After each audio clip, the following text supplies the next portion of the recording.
John Lusk here of Lusk Archery Adventures, series testing, successful hunting. Well, 2020 has been a great year for my channel. My goal at the beginning of the year was to create weekly videos, but I've actually been able to produce more than 70 different videos this year. Okay, one of the good byproducts of COVID, I've had a bit more time at home to do that. But man, it's quite an accomplishment considering I do it all by myself. I've tested more than 60 different broadheads this year alone, and also done 8 different gear review videos and bow battles and so forth, and then 6 of my own bow hunts from Africa as well as here in Iowa. And you can find all my videos here on my channel, and they're also organized by playlist. I don't know if you've ever noticed that, but you can look at the playlist so you can see all the broadhead tests or all of my hunts or all the gear reviews, and you can load them up and then just hit autoplay, okay, and then just let them play away. Okay, I appreciate the support. And if you're wondering if I've tested a certain head out, because I get a lot of questions, hey, have you ever tested this? Have you ever tested that? And I'm happy to answer those questions. I try to be really responsive, but you can either look through the playlist on the Broadhead test playlist, or just in the YouTube search bar, just search the name of any broadhead and Lusk Archery Adventures, and it'll come up if I've tested it there. So I really want to thank all of you for your amazing support throughout this entire year, as well as a couple of years before since I've had this channel. Thanks for watching. My channel has had more than 2 million views in 2020 alone. And then many of you have donated different broadheads for me to test. Thank you for that. Many of you have offered encouraging words and given helpful advice as well. Thank you very much for that. And if you've not done so yet, please subscribe, okay? Subscribe and hit the bell button, okay, so you can get the notification whenever a new video comes out, and then make sure that you hit the like button, and then share the videos with others as well. I really appreciate that kind of support. I'm excited to see what we can accomplish in 2021. If you'd like me to test a certain head that I've not tested yet, please send me a new pack of 3, and I'm happy to do those tests if I haven't done it already. And I put my mailing address in the description of this video here on my channel, so you can mail me a pack of heads if you'd like. Or if you're a broadhead manufacturer and would like me to test your heads out and make a video on them, just send me a pack as well, or a pack of each of your heads, and I'd be happy to do that. And I'd also like to add 1 or 2 new tests to my regimen this next year in 2021. So if you have any ideas or suggestions about tests I could add, please do so in the comments section of the video. In this video, I'm going to try to accomplish a few things. First, I'm going to explain my testing philosophy and testing process. And I keep getting a lot of questions about why I do what I do, and I appreciate those questions. But second, I'm going to post the scores of every head that I've tested in 2020. I've organized them in the score sheets at the end by different categories of head type. Like I have all the fixed blade heads, and then I break those down by 2-blade double bevel, 2-blade single bevel, 3-blade, 4-blade, and then unique number of blades, okay, like a toxic, okay, how do you count that? And then I also have a list for mechanical blades, and then within those categories, they're all alphabetically listed, so you can find them as well. And third, I'm posted the discount codes. I have a few different discount codes for some of the heads. When there's a head that I really, really like, and if they're a direct-to-consumer company, then often I'll approach them and ask them for a discount code that I can share with other people. That way, you get a savings on what are my favorite heads, and in some of the instances, I get a small commission on the sales, which goes back into my channel and helps me with all the different costs associated with the channel. So let me give some of my thoughts here as we start on broadhead selection. First, I understand that any broadhead can kill an animal. They're sharp and they're flying at a few hundred feet per second. I sure wouldn't want any broadhead to be coming flying at me, okay? Even the really cheap ones, I wouldn't want to get hit with one of those things. So I know they can all work. I know they can all kill an animal. Second, not all heads are created equal at the same time. Some are just more lethal than others. That's a fact.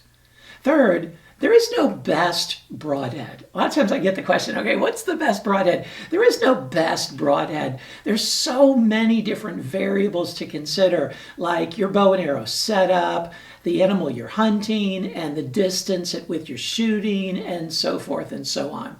But my philosophy is to find the head that will accomplish the following. One, fly excellently at the range that I'm shooting.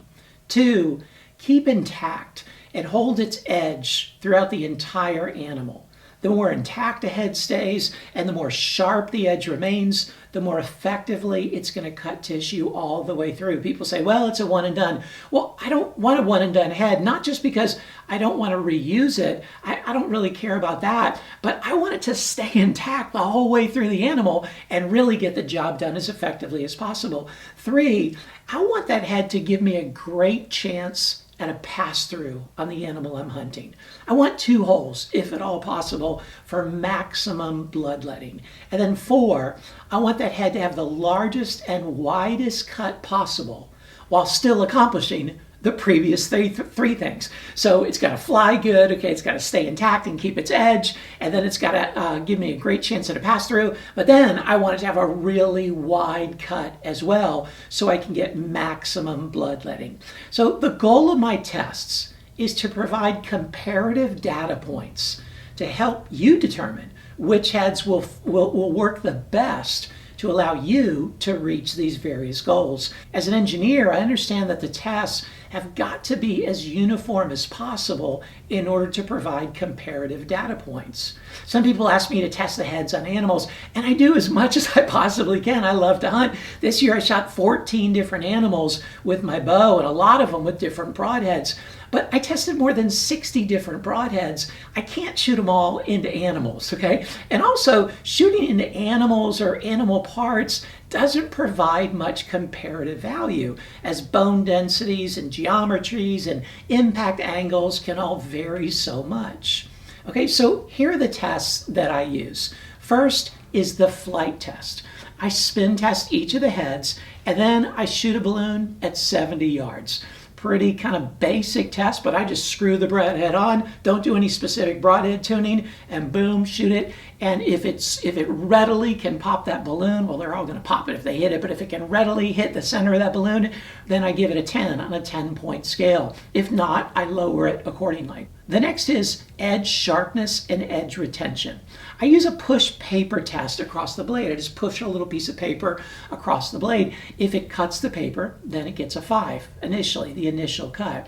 Then I stroke the edge of the head with an Easton hex shaft, and then do the push paper test again. If it cuts again, it gets another point. And I keep doing that up to 5 times for a total of 10 points. I stroke it with a hex shaft to test the blade's ability to hold an edge. See, initial cut is really important, but if it loses that initial edge on the hide or hitting the first bit of tissue or the first rib, then it won't cut tissue as effectively throughout the rest of the animal, and there won't be as good of a bloodletting.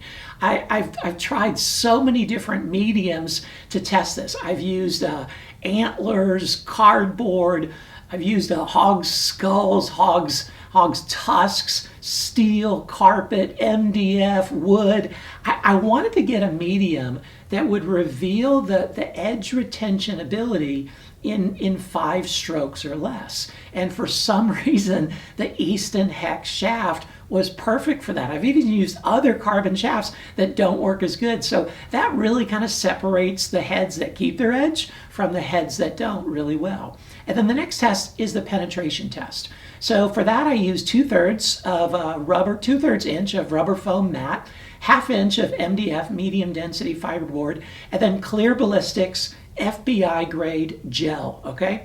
Now, the mat is supposed to simulate the hide, and the MDF simulate the bone, and the gel simulate tissue, but I know it's not a perfect simulation, okay? It's a very rough simulation, but at least it is uniform, and that's my goal, to simulate an animal but also to be very uniform. But I know, like say with gel is great for testing the impact of a bullet hitting it, but a broadhead, it doesn't simulate tissue quite as well, because a broadhead tends to stick to the gel, as does the shaft of the arrow. Whereas with an animal, there's the blood, and so the tissue tends to pull away. So again, it's not a perfect test, but it is uniform, and it is just a simulation there.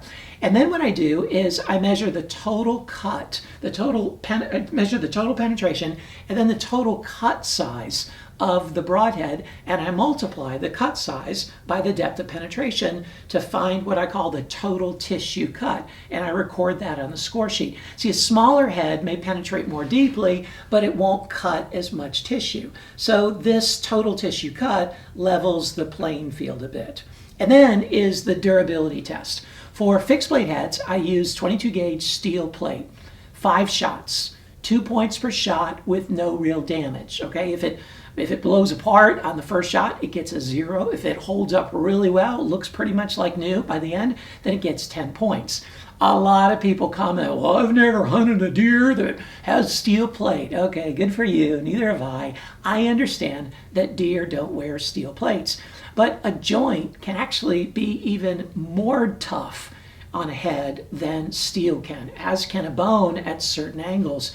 And again, these tests are all about comparative data. Now, if one head gets destroyed on the first shot into steel, and another head looks brand new after 5 shots, that's good to know. All other things equal, which one would you shoot?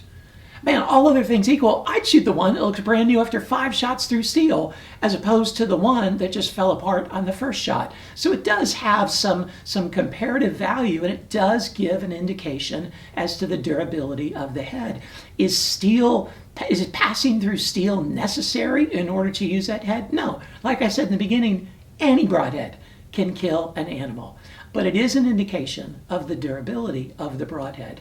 Now, for mechanical heads, I don't use a steel. I do sometimes if a head is really, really tough. I want to say, well, can this handle steel? And on that note, the only mechanical head that's been able to make it through the 22 gauge steel plate 5 times and still be intact is the SEVR 1.5. Okay, that thing is just impressive. But for mechanicals, I use a 1/2 inch MDF. Same scoring, but I use a 1/2 inch of MDF. Then the next thing that I add here in the score sheet is the price. And that's just the price per broadhead in US dollars. So check out the score sheets that I'm going to post here. You can pause the video or take screen pics of it so you can study through them more carefully later. But I hope all this helps you to find the best head for you. Man, I've tested a lot of different stuff. This is all the carnage of my tests this year, okay? I've tested a lot of different stuff, and I hope it's helpful for you to find the best head for you and your setup and the animals that you're pursuing. Look, we all owe it to the animals to harvest them as quickly and as ethically as possible. So it's worth a little bit of research. Thanks again for all your support. Don't forget to make some comments below, and also follow Lusk Archery Adventures on Facebook and Instagram.